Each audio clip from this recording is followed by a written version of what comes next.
No one has come up to me or any of my colleagues from their current agencies and said, you know, I don't think you should be doing this.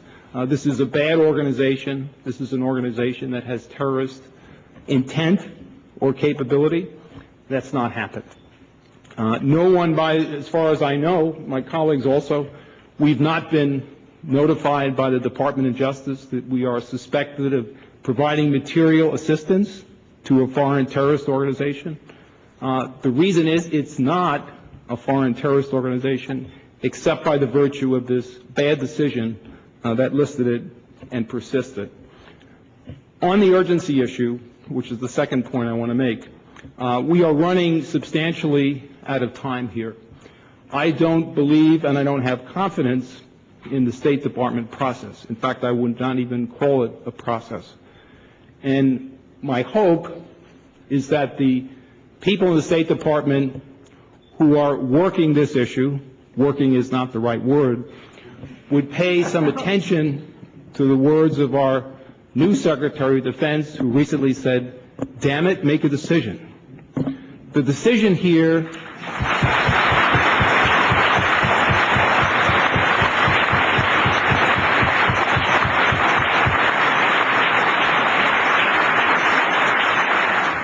this is not a complicated legal or factual issue. I've looked at all the facts that the State Department, at least, has agreed to provide. And the court, which is, by the way, 1 year ago today, the Court of Appeals for the District of Columbia found that the Department of State had violated the constitutional due process rights of the MEK. Violated the constitutional due process rights because they engaged in a legal and fact-finding process that did not verify the credibility of its sources, did not provide the information to the plaintiff, the MEK, to respond to, and sent it back to the Department of State and said, you have to do it again. What's been going on for that year is an absolute legal disgrace. Absolute legal disgrace. I used to do this for a living. I used to be on one side of the bench. For a while, I actually sat on the bench.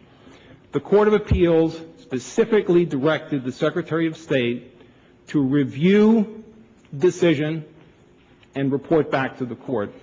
They have well surpassed any semblance of regularity or due process in that review.